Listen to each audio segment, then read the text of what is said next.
It's the radio guy, Mike Prince. Welcome to the Sunday night edition of the Mike Prince Show.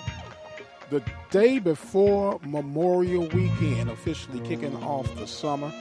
We got a good show for you on tonight. Our special guest will be the head official from the Southwestern Athletic Conference. It's none other than Mr. Eddie Kelly. We'll break down some of the rules, if there is some football to be played on the FCS level. And we'll get caught up to speed on what is in and what is out. We've been traditionally doing this past few years or so leading up to the new football season, so we figured why not? We'll have him on. We'll talk about some things that are coming from the West that could be a very new trending thing coming about. Ryan Leaf has found himself in some more hot water.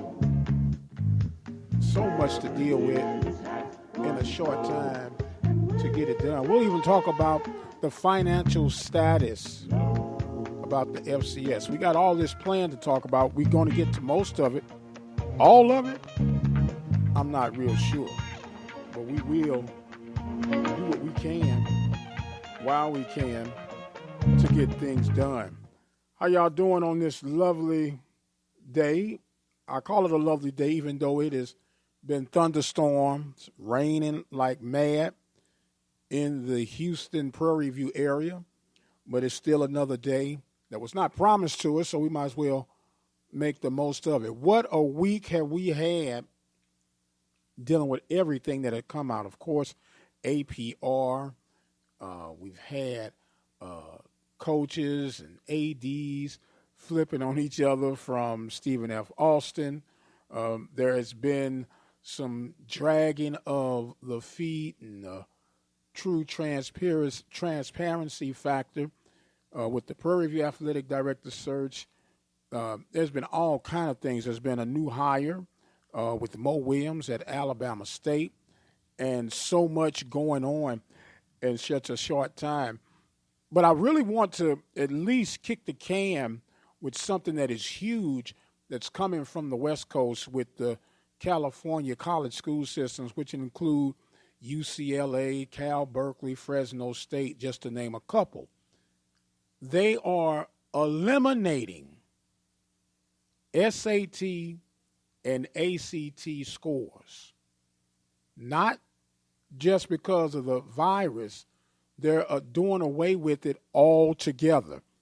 And that is huge. And one of the determining factors on how they came to this announcement was that they said it was unfair to brown people in the country.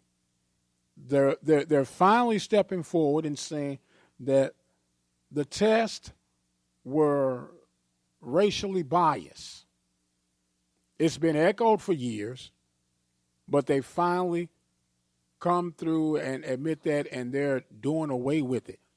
The question is, what type of domino effect will this have throughout the rest of the country, in particular with HBCU programming?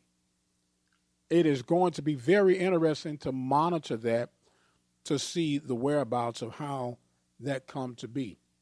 I thought that was some really huge stuff. Meanwhile, there are reports going out throughout the country about FCS. Yes, it's going to be hit financially just like the FBS programs, but it's not going to be as bad. And even smaller schools, and let me put a pause before I go to this next statement. It's still going to be a heavy hit, but they were built to be weatherproof, if you would, for such a time as this. It's hard to take away from something when you don't have nothing. So you just keep adjusting, tightening the belt. But with the FBS, with the free flow of money that they've been accustomed to, this is more of a cultural shock and welcome to reality experience that they're dealing with. So let me go on with that. And even smaller schools, smaller than that of FCS institutions, they are finding now a potential explosion with opportunities for people who still want to seek higher education without as much cost. Some of them are already providing online services, so they are getting an influx of increased enrollment due to the online and due to the smaller classroom settings. So it's going to always be one extreme to the other when it comes to dealing with all these things going about. But as I said, we got a lot to talk about, but we first got to get our first guest lined up and ready to go for tonight. So what I got to do, I got to take a break, and we'll come back. We'll talk with Mr. Eddie Kelly, head official of the Southwestern Athletic Conference. You're listening to the Mike Prince Show, Sunday Night Live edition. We'll be right back. The Open Mic Broadcast Network is an independent network that is dedicated to local community programming featuring sports, the gospel, community news, and much, much more. It is our endeavor to keep the community informed, enlightened, encouraged, and entertained. Our continued existence is solely predicated on those who donate toward our cause. The opportunity to give is a very simple process. You can visit our Open Mic Broadcast Network site at obnradio.com, click on the PayPal button, and become a supporter today. For those of you who would prefer to send in a donation, make all checks payable to Open Mic Broadcast Network, OPEN, capital MIC, Broadcast Network, P.O. Box 891, Prairie View, Texas, 77446. Thank you for your support. Thank you for spreading the word of the Open Mic Broadcast Network, serving the community through faith and athletics, the voice of student athletics since 2002. We'd like to take this time to recognize our sponsors and supporters at the Open Mic Broadcast Network: Brazos Valley Schools Credit Union, Temple of Refuge Ministries, Prairie View Athletic Club, Attorney Lee Van Richardson, Farmers Insurance of Hempstead, Texas, Diva Skin Conditioner, Helping Hands Lawn Service. Thank you for your support of our local and regional coverage of student athletics here at the Open Mic Broadcast Network.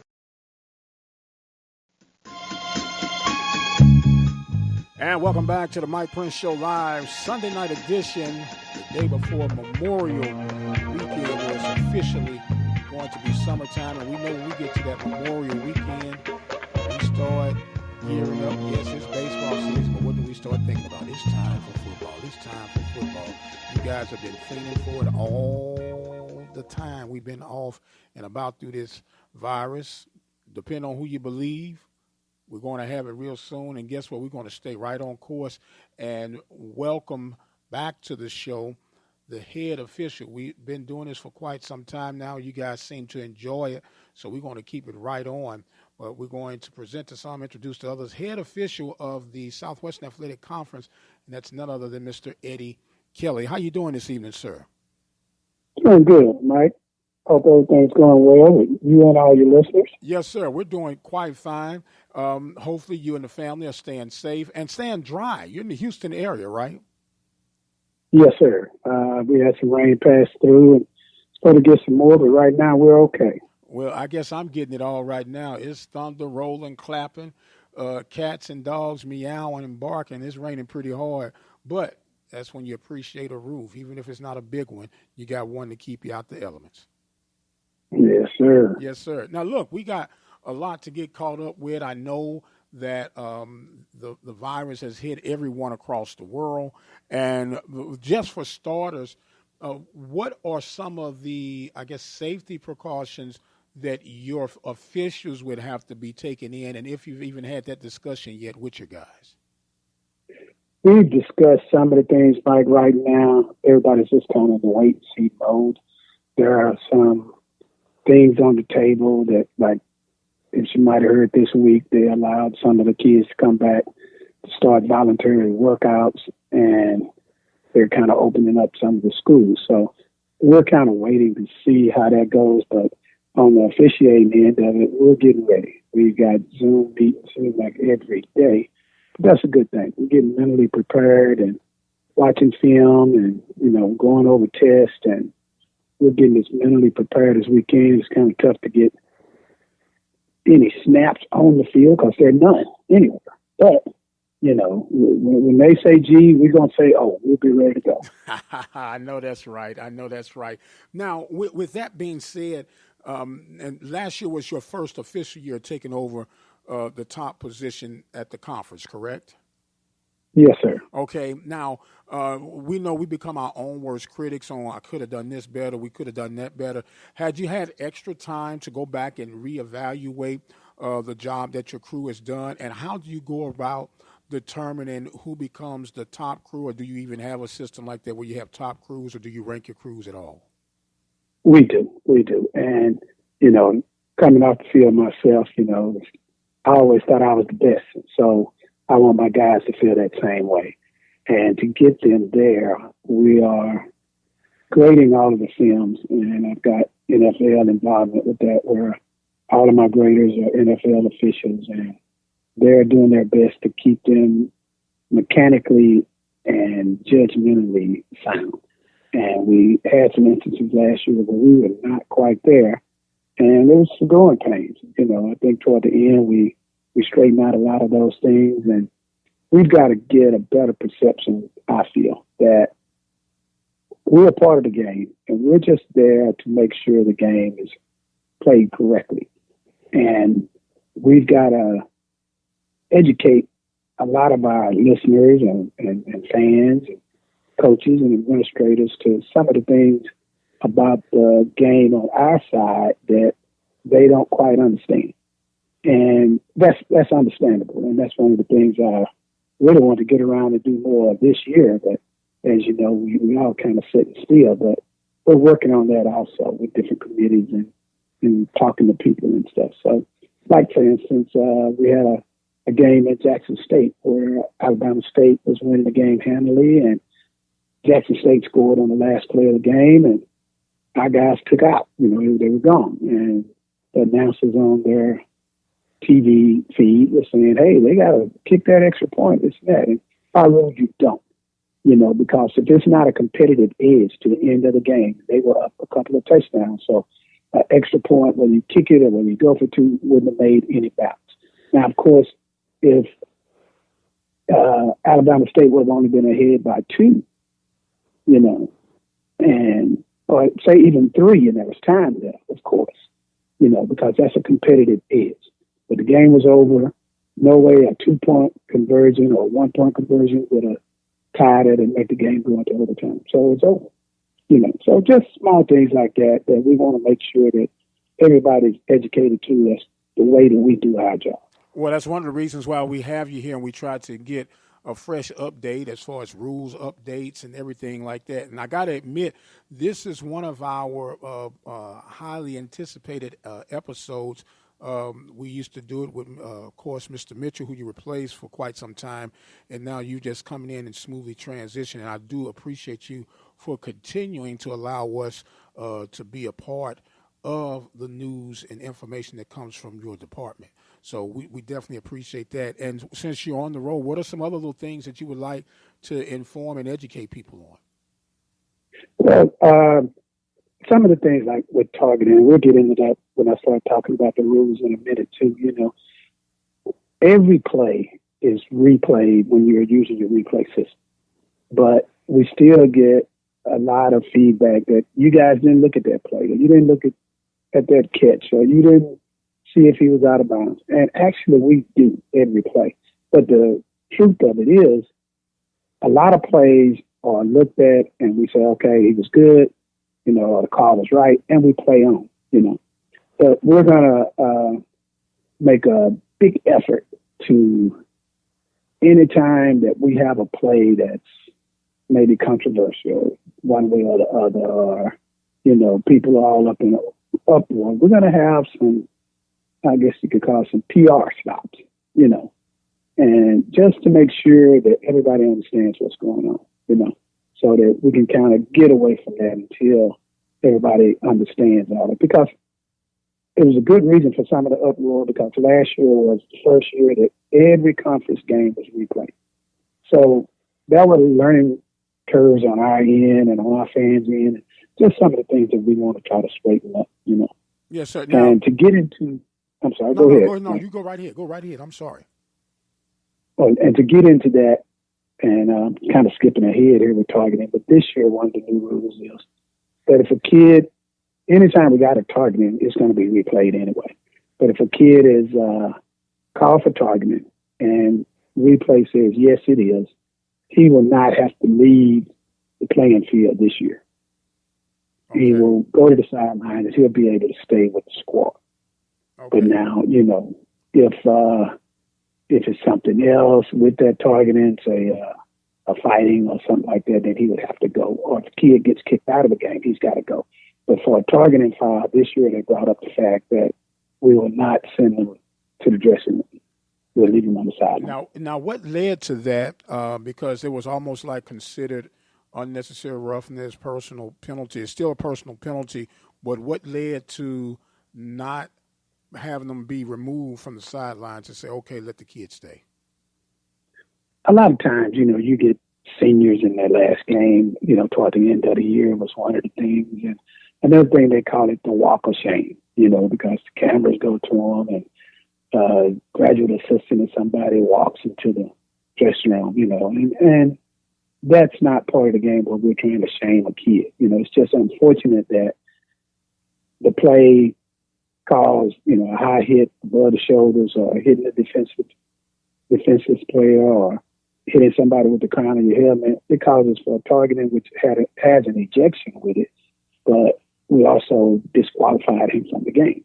So now they kind of ease up the rules, and as you see, the way targeting has kind of evolved, we have kind of messed with it every year a little bit, not a lot, but just a little bit. But a consensus across the committee was that let's not have the kid have a walk of shame, just because, unfortunately, he hit him with the top of his helmet or he hit a guy. And a lot of times it's a good football player, but, when we played, it was a good football player. But now, for the safety reason, that's why targeting is coming in. And I think it's been good for the game, but I think this will be okay, too, the fact that, a kid might not can play anymore, but he's still there with the team. And I hear you loud and clear on that one. And to a degree, I'm a play devil's advocate, even though it's on a Sunday. And you've played the game, I've played the game, and you're in the game, and it's fast-paced action. Sometimes it's warranted that it might be necessary for that player to be left out because there's a difference with a malice intent of targeting. Then there are some accidental intents of targeting. Is there a possibility where that would be a judgment call, or is that just going to be the way it is? You're going to stay on the sideline regardless if it was malice or non-intentional? Right. If it's just targeting, they'll be able to stay on the sideline. Okay. And sometimes it's a vicious hit purposely, but we can't judge purpose. But we can judge whether the kid hit him above the shoulders with a forceful hit, or he led with the top of his helmet. So those are the things that we can control, and we will. And hopefully we'll get some things in there across the nation where maybe he has to take off his shoulder pads or, they take his helmet away, something where we won't have to come back and say, back in. We be trying to sneak back in. Because I guarantee you somebody's going to try it. Somebody's going to try it. Unfortunately, coaches make these rules and coaches bend these rules. Yes, sir. Yes, sir. We're talking right now live with Eddie Kelly, head official of the Southwestern Athletic Conference. And I know we got a little bit into the rules. You said you wanted to wait a little bit longer. I want to go back just for a minute on how you were saying the grading purposes and you'd like to see your officials get in some type of better position. And then I have a follow-up question behind that because it's across every SWAC team where it doesn't fall under. And I'm going to say this comment before you answer the one I'm going to ask you. Anytime that people want to lay it on officiating for why their team won or lost, I personally think that's an excuse because that's one player, too. Yes, it could have been questionable. Being a PV graduate myself, I've seen some non-favorable calls, but that was part of a breakdown, and people got to stop leaning on the stripes for why their team was not able to execute. So I got that off my chest, Coach. I'm sorry. Well, you coach of officials. So my question is, when you're grading your officials out and they're not panning up to your expectations, what are the procedures of correcting that? Great question, Mike. Unfortunately, the quickest thing that I do is I'll suspend that official for a game, or maybe two. Or there's a situation where a couple of guys got 6 games, because it was just something that we cannot have at this level of football. And it sends a message that, you are there to do a job, and the expectations are you're going to do that job to the best of your ability. Now, when that comes to a judgment, whether, he thought that he grabbed him or he didn't think that he grabbed him, that's different in the judgment. But when you miss out on a mechanical issue where you're not where you're supposed to be, or you interpret a rule wrong, that's when, unfortunately, as we say, you have to throw the book at you. I do understand. Now, I think one of the situations that drives me personally, Batty, as a spectator or fan, we know that we can call holding 11 out of 10 plays on any given side of the ball. That's just the way the game has evolved, and it is. It's just a physical game. But when we see penalties where there is a holding, let's say, on the far opposite side, 20 yards away from the play that's actually developing, and we get those kind of calls, and they had no calls in effect because guys emotionally get grabbed up and caught up in plays. Are those penalties that we'll continue to see, or is that something of a concern? We say, hey, guys, I understand it was a legal call, but that call had no really effect on the play. Is that part of what I'm hearing? Definitely. We don't want that. Just a hold, and it's not what we call the point of attack or nothing to do with the play. No, we don't want that type of call. But now, if it's got a safety issue in it, where, say, if he's clipping him, something where he's trying to injure that player or something he does that could injure that player, yes, we want those. Any kind of punch or slugging or something like that, of course. But if it's just a regular hold, no, we do not want that. Now, we want that official to talk to that guy and let him know, hey, if they came this way, I had to call that.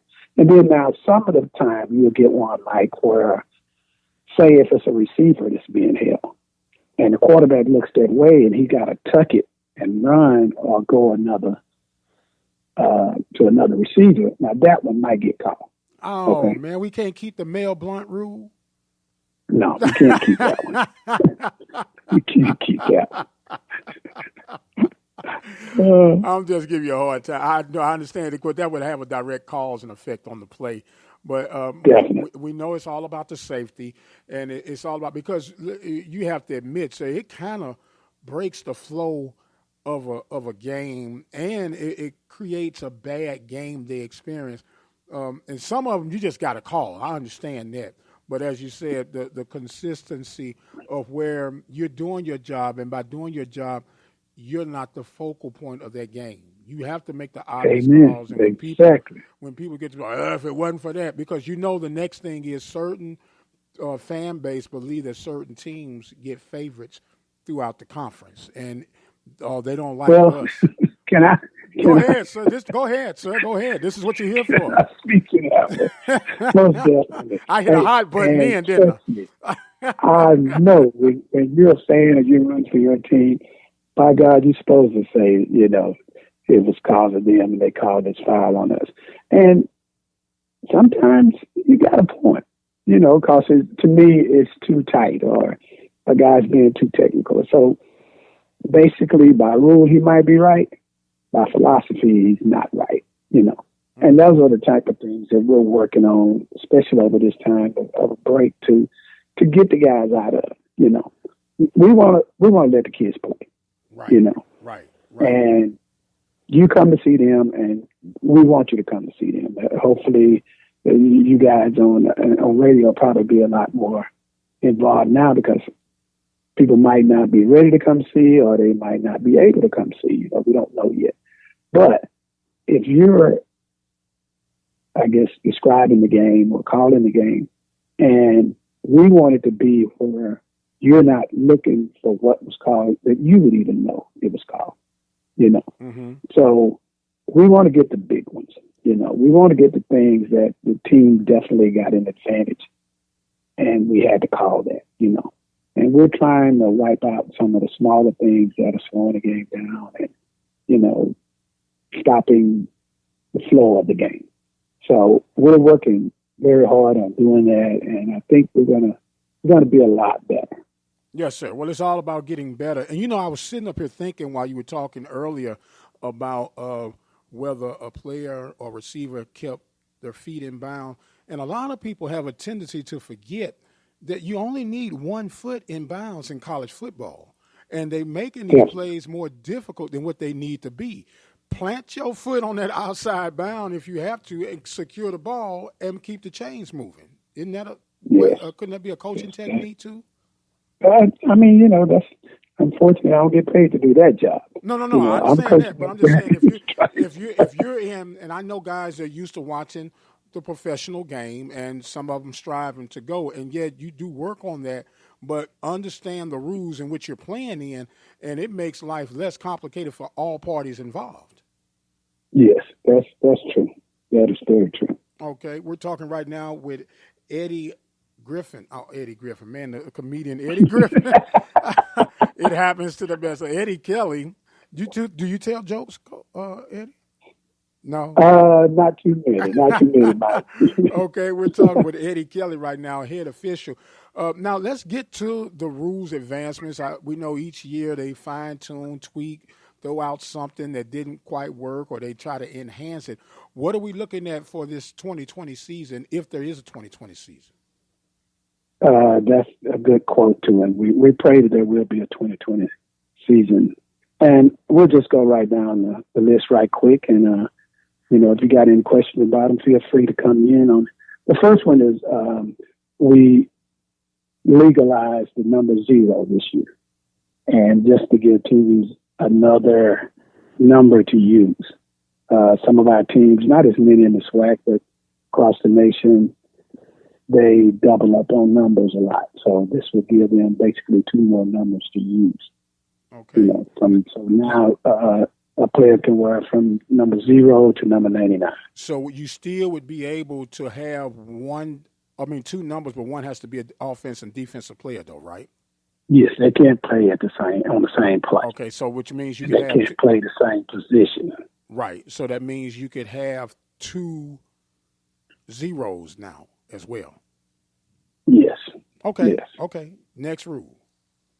All right. I know we got into this a little bit last year about the jerseys, and if you can't see the numbers and stuff like that. So basically this year they got it down to where you must comply with the jersey rule, and they're supposed to be, I guess, approved before you wear them anyway. But this year, if a team has a jersey that the numbers are bad or the colors are bad for that game or whatever, it'll be a 15-yard penalty after the kickoff of each half, and they'll lose a timeout for each of the quarters if they wear that illegal jersey. Okay. Now, and that's the one-time penalties. If you get that, because there's always been a controversy. There was a controversy a couple of years ago with Prairie View with some gray uniforms that they were wearing, and there's always been a question of the Southern white with the white and the baby blue numbers. And from the press box, it's extremely difficult to make out the numbers. So if I'm hearing you correctly, it's a 15-yard penalty after the game. They can still wear them if they want to. After the kickoff. I mean, after the kickoff. Yeah, after the kickoff. Yes. And they can. And you're going to charge them a timeout at the beginning of each quarter. Okay. So say if they come out in them and coach say, well, we're not going to change. So after the kickoff, there'll be a 15-yard penalty against that team, and they will be charged their first time out. Okay. And if they're still wearing them for the second quarter, they'll be charged their second time out. So And then we'll do the same thing starting the second half if they're still wearing them. so there is no extra add-ons even if the uniform had not been approved. Because it's to No. me, if the uniform is not approved and you still show up in that uniform, isn't that kind of a sign of disrespect? Well, I guess you could say that, Mike, but unfortunately, we try our best to say when we get there, and that's another new rule too that we'll get to in a minute, that if we see those, we try to get to the coach and get it fixed before we hit the field. And a lot of times that works, but sometimes it doesn't. Okay. Now, is there any type of preseason deal where, like, maybe not a photo, because the uniforms look different on a photo compared to actually having that jersey or a sample of that jersey in hand? If there's a uniform, not every uniform, some of our teams have multiple uniforms. I'm old-fashioned myself, home jersey, road jersey, and go play. But if you got multiple jerseys and you send one to your office and you're able to do the litmus test by distance and range and seeing how difficult that number is to read, is there anything like that in place? Actually, all of the uniforms are supposed to be approved by the conference office. So if the conference approves it, but it could get approved, Mike, but then again, if you wear it, say we got some teams for some reason that instead of wearing a dark jersey at home, they might want to wear a light jersey, or you get on the road and you got on your white jersey, and all of a sudden the home team wants to put on a white jersey. So these are some of the things that they're supposed to have a gentleman agreement before they get there, and get that taken care of. So we don't have a lot of problems with that, but that rule is in place, in case we have that problem. Okay. We're speaking with Eddie Kelly, not Eddie Griffin, Eddie Kelly of the Southwestern Athletic Conference, breaking down the rules. Continue on, sir. Okay, and the next one we'll get back to that targeting. And as we kind of stated earlier, this year a player will not have to leave the sideline if he is guilty of a targeting foul. And to kind of talk about that, number one, any player that's defenseless, that's a quarterback throwing the ball, a receiver catching the ball, a runner, say when he's held up and, he can't move anymore, and you hit him above the shoulders, above the neck and shoulder area with force, then you could be liable to have that targeting foul put on you. And in replay, we have to have indicators to say that it is a targeting foul, where he has to leave his feet, okay, or he has to have a lot of force going at the head and neck area, and it is a defenseless player. That's one of our rules. That's 914. Now, 913 is when a player uses the crown of his helmet, and a lot of times that's to punish. And the player that does that a lot of times can get injured more than the one he's hitting. Right. So anytime we see a player using the crown of his helmet, then that brings up the targeting foul. Okay. So the thing about it this year is that, and that's the way it's been, but the thing about it this year is that that player does not have to leave the playing area. He can stay on the sideline with his teammates. Okay, so if a player in the tackle, I'm speaking from an old linebacker's mode, and you're about to have a collision, and you lower your shoulder with your head drops for the boom, would they consider that dropping or leading with your crown? Well, actually, now the technique is being taught that when you can still make a hell of a hit on a guy, which is on defense. I play a little defense too, and I love to put a good hit on somebody. Mm-hmm, mm-hmm. But now we want you to use your shoulders. We want you to try to take the head out of the tackle. And a lot of times when you're able to look at it in slow motion or on a video feed, you can tell whether that kid is trying to punish him with his face mask or helmet, or he's trying to put a hit on him with his shoulders, because you'll see the head turn to one side or the other, and you can still have big, vicious hits, but they're safer, because when you drive through them with the helmet and the shoulder pads, you, as we used to say, you're trying to get that kill shot or that knockout shot, Lay that wood. You can still, but you can still get it. Just do it legally. Yes, sir. That's what we're trying to teach kids. And we had quite a few of those that on the field we call targeting. Look like targeting, smell like targeting, sound like targeting. Mm-hmm. But after we got the feed upstairs, you could tell where this kid moved the shoulder to the side. You being a big preview guy, if you remember the Grambling game. Oh man, you brought it up. You brought it up, didn't you? Yeah, you brought it up. Yeah, the kid made a great play. I mean, yeah, it was just like I said, as far as we call targeting. And replay wiped it off. Now, unfortunately, he did the little flex thing over it, and got a 15-yard penalty anyway. But if he hadn't done that, no harm, no foul. Right. Right.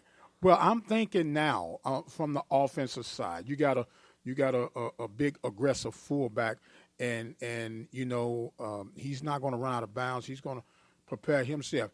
Can he be called for targeting if he lures and initiate the contact? Can he be called for targeting? Well, that is a great question. And a couple of years ago, they tried to bring it up in the NFL and thought it would trickle down to us. But you can't fault a runner for being a runner, And now there's a difference, too. When a runner gets a little more leeway, even when you're tackling him, than a defenseless player. Because if y'all see each other and it's going to be a collision, hey, 9 times out of 10, he'd have to really lower the boom on somebody, intentionally. Now, in all fairness, for linebackers throughout the country, the runner got more momentum going, man. Yes, he does. He does. And he can do more damage. He can. Now, that's one that in all of my years I have not seen called yet. I know, and that's why I asked the question, because it always seems like this is a defensive penalty. And just like holding, for the most part, seems to be an offensive penalty. But I'm just wondering, is there going to be a changing of the guard where if it looked like this dude was really – and we know when you're lowering the boom. And if – targeting, because we know he's not dipping the show. He's going to use that head, especially if he's a 230 above back going against a defensive back and he running clean over him and then waltzing to the touchdown and then flex after he scores. I was just asking out of curiosity. I understand. And that is a great question, but most of those guys, they might lower their head a little bit, but normally they're going to put that forearm on them and run them over. Okay. So, the head's a no-no, but the forearm. So, guys, y'all better get in there and get them curls working so you can have some pipes. That's the first thing everybody say. Get in the weight room. Get in the weight room. All right. Go ahead, sir, with the next rule, please. Okay. The next one is pregame warm-up, where anytime we, in the past, are in control of the game at 60 minutes before the start of the game. So if it's 3 o'clock kickoff, at 2 o'clock, we're out there, and we're in charge. But now, anytime that a player goes out on the field, a coach must come with him. There must be a coach out there with players on the field, and they must have a visible number. So they can't go out there in just a T-shirts or no shirt or something like that. If they're going to go out on the field, they must wear a number that they can easily be identified with. And a coach must be with whoever that player is. Man, I'm afraid. I think I know why. But yeah. Well, if you saw the a lot of the games that we had, I guess the bowl games, especially the Kentucky game, the quarterback went out and he got into it with all kind of people out there and stuff, before the game. And they had cameras out there. They knew who he was, but you couldn't say that was him because he had nothing to say that was him with his number or whatever. So now that rule has come out to kind of to get that out of the game is a bad look. And also to kind of piggyback on that, now we will be in control of the game 90 minutes before the game starts. Okay. So we'll have 2 or 3 officials out there 90 minutes before instead of 60 minutes before. Okay, now you got me asking another question. So what if I go out there with a reserve red shirt freshman's number, and I go out there and create all this havoc, and I go back and put my number? I mean, because people are going to try the rules. You understand that? I understand that, but that reserve guy is out. He will not be playing, and he's got to get your team penalized 15 yards before the game starts. So if it means that much to you, and you're going to go through all of that, and like I say, it's put in there to give the game a better look, and to keep the game as popular and as fun as it is, because that type of stuff is it just shouldn't be in the game. And look, and I'm gonna say this because I'm the show host, and I'm not gonna get you in trouble. And it in particular looks better. It's a better look for the HBCU brand as well, because we don't want to go out there willy-nilly and acting like we've never been there before and creating a greater black eye, because it seems like our stuff gets magnified when we do something remotely off the grid versus other institutions. So I got that out the way. What's the next rule, sir? The next one, we changed the rule for defensive team substitution infraction, where basically if we counted 12 on defense, we would stop the game and penalize them then, But now, if it's 12 on defense, we're going to let the play go and penalize after the play. It'll be up to the offense whether they want to accept or decline the penalty. And in the past, we had some philosophies that if number 12 is running off the field, if his next step would have got him off the field, we let him get away with it. But that'll go away too. Thank you. If he's still on the field, he gets it. Thank so you. That because especially the guys running off the field and he's nowhere going to be involved in the play. Come on, man, let the kids play. I understand. But again, coaches make this rule. You just enforce them. I got you. That's right. You've been a great sport about all this tonight too. I want to let you know that, man. I have to send send you a piece of sweet potato pie. It. I have to send you an extra piece of sweet potato pie.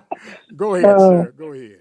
The next one is also a defensive rule where we've always tried to protect the snapper on extra points, field goals, and they basically could line up in the gap, but they couldn't line up head up with him. So now he can't even get in the gap. He'll have to be head up with the guards next to him, or the players next to the snapper. Wow. So it's just another safety rule that they're trying to keep those guys safe, because they're looking behind them. They got their head down and stuff like that. So it's just another rule to try to keep them safe, and we're going to move them all the way over. Okay, so, I can see that having an impact on potential field goal blocks and PAT blocks as well, because a lot of your penetration would be a wave up the middle, maybe double teaming a guard and then sliding in that gap after the ball has been snapped. So I can see those attempts going down. That's interesting. Yeah. And our next one is, I know we talked about using the number 0 earlier, and now only 2 players can have the same number. Okay? Mm-hmm. So at some of your bigger institutions, they recruit kids and all of them want to wear number 3, and they'd have 4 or 5 number 3s. Right. But now they can only have 2 players with the same number. Okay, and they can't be on the same side of the ball, right? Right. They cannot. Okay. Yeah, well, they could be on the same side of the ball, but they cannot play the same position, and they cannot be at the game at the same time. They cannot be in a play at the same time. So, that's what. Yeah. Okay. The reason that rule is in there is, say if you got a big stud wide receiver, and he's number 80, and you got another kid number 80, and they want their stud defensive back to cover number 80, you know, and if both of these kids are playing wide receiver, then, you know, they could kind of confuse you a little bit, right, you know, a little bit. right. So they don't want Edge. that type of Any confusion. edge. Yes. You know, you offensive guys love to try to get the edge any way you can. I understand. All the time. All the time. Why do you think they call them trick plays? I do understand. I do understand. All right. Any more? All right. We got a few more here. Okay. Take your time. We will now carry over penalties to overtime as if we would carry it over on a kickoff. In the past, if it wasn't a flagrant foul or personal foul or unsportsmanlike foul, and say it happened on the last play before we go to overtime, that penalty would not carry over. But now, if you run into the kicker, you know, say he kicks the extra point that's in the game in the overtime, and you go in there and you rush him, that 15-yard penalty would be carried over to the overtime now. So basically, any penalty that would be carried over to the kickoff will also be carried over to extra period. So instead of starting at your 25, you would start at your 40? Yes. Or if it's the other way around, you know, they could start at the 12 and a half. Wow. Wow. That's a game changer. It could be. But wow. Again, it's to keep those, you know, try to keep the game, I guess, played with an even keel. Because you got some players smart enough to know that, say if it's the extra point, if I go in here and I cream this kicker, and it's not going to cost me nothing because the clock's on 0, you know. Mm-hmm. You would hope they would be that way, but now how is he going to kick that game-winning field goal and extra point if I done knock the crap out of his leg? So, you know, just to keep everything on the even keel. Checks and balance, baby. Checks and balance. I understand. Yes, sir. I understand. And we talked about that we will be out 90 minutes now before the kickoff. So that's the next one. And we got 2 that deals with instant replay. It's just a little tweak and all, you know. But when we have a play, and they don't happen that often, you know, but if you got to play toward the end of the game, where say it's 4th down and 6, you know, they're not in field goal range or whatever. But if the kid, say, gains 5.5 yards and the official marks him at 6 yards and it's first down, you know, and we stop the clock and this and that. Say if that clock is at 2 seconds, okay, or 2 or under, and replay comes in and says he did not gain the first down, because that's a reviewable play, mm-hmm. Then the game would either be over or the half would be over. Okay. Because in the past, if that happened and we had to go back and put the 2 seconds on the clock, now, as you say, a smart offensive team, you know, they're already out there and they're going to get a playoff or they're going to kick a field goal or do whatever they need to do, mm-hmm. because basically we gave them an extra timeout. Now, if they have a timeout, of course they can use it, you know. Okay. But that makes sense. If it's a situation where replay would give them a timeout, the clock's going to be out. Unless if it's more than 2 seconds, they basically could get a playoff, you know. Okay. And the other one with instant replay is that they would like for us to take less than 2 minutes on the replay. Now, I understand that, but I'm also a big component of getting it right. Mm-hmm. So if it takes longer than that to get it right, I'm okay with that. Right. You know, and I'll take that hit. But a lot of times, most of our replays are right at the national level, you know, where we're under 2 minutes and we're rocking and rolling. Okay. And that's the gist of the new rules coming up this year. Well, of course, last year, we can't forget about blindside blocks, where it's again a safety rule that we brought in, and that'll still be there. And I think it'll involve a lot more this year because our guys are going to be better at it, you know, where we call some that were not blindside blocks, but they were close, you know, and we can last year we could err on the side of close, and we're going to get away from that too. Okay. You know, Okay. and the other one was that you couldn't have two guys on a wedge on the kickoff, and we may have called 4 or 5 of those last year. You know, and so we get away from those two. We like that. Okay. Now, Eddie, and I almost did it again. Eddie Kelly. We know that there are all kind of friendly conversations going on throughout competitors on the field. They're inviting each other for lunch, asking what are they going to have at their Christmas parties, this, that, and everything. What if you get where there's no blows, no cheap shots going on, but it gets a little bit personal through conversation? Do you guys just say, hey, give verbal warnings and say, hey, focus on the game, or do you actually have the authority to throw the flag on those? By rule, yes, you could throw the flag, but that's not the type of thing that we want in the game. You know, we would rather, we call that a talk to, right? You know, get in there, separate them. And, you know, when I was on the field, I used to tell guys all the time, hey, want to talk to me. I'll talk all night long with you, you know, but don't talk to the other players. Yes, sir. Yes, sir. Yes, sir. We want to keep the game moving, keep the game fun, and keep the game exciting for those who are watching. Well, Mr. Kelly, you, as always, have been dead on point, on the money, sir. And we thank you so much for making yourself available. And I want to give you some words and closing thoughts that if you would like to share with the listening audience at this time.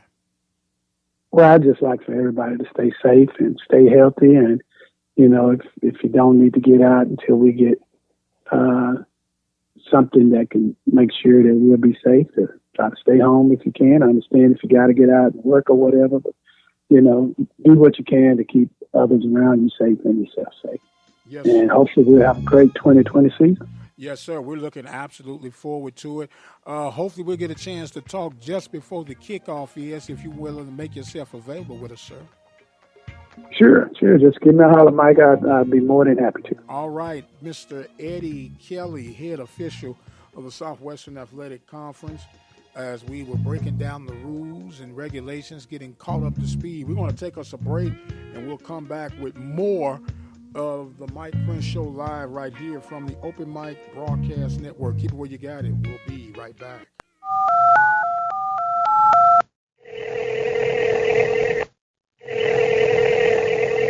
It's the Open Mic Tele-Network line. Dial 720-721-1558. And instantly at your fingertips, you'll have the latest local news, weather, and sports. Need a word of encouragement? Dial 720-721-1558. The Open Mic Tele-Network line features weekly prayer, verse of the week, and local ministries at your fingertips. Everything you need on demand. Dial 720-721-1558. 24 hours a day, 7 days a week. No internet, no problem. No Wi-Fi, no problem. No app, no problem. All you need to do is dial 720-721-1558 to listen now. Hello, this is Alonzo Hardy Jr., the president of the SWAC Alumni Association. The SWAC Alumni Association is an organization founded on December 10, 1999, at the Sheraton Hotel in Birmingham, Alabama. Its mission is to serve as a rallying ground for individuals who have made the Southwestern Athletic Conference the illustrious conference that it is today. Its membership is open to former student athletes who played in the conference in any sport, as well as to coaches, athletic administrators, staff members, game officials, and fans. Annually, the association holds a Legends Awards and Roast Banquet or luncheon where it honors individuals with Lifetime Achievement Awards, a Chuck Prophet Wagon Master Award, and occasionally a Distinguished Service Award. Proceeds from that event help to finance degree completion scholarships for student athletes who have exhausted their playing eligibility at SWAC universities, but who may still need an extra semester or two to complete their college studies. For more information on the SWAC Alumni Association, or to get information on becoming a member, you can send correspondence to SWAC Alumni Association, Miller Creek Lane, Newport News, Virginia, 23602. The email address is SWAC Alumni Association @yahoo.com. This is Rob Butler with your Southland Report. I'm so excited about Sam Houston State and their chances of making a deep playoff run, possibly even representing the Southland Conference in Frisco. Here's why. Sam Houston State's defense built a reputation as one of the best in FCS last season, and now the Bearcats could have a high-powered offense to match. Junior Donovan Williams is back after ranking second in the conference last year with 925 rushing yards and 14 touchdowns.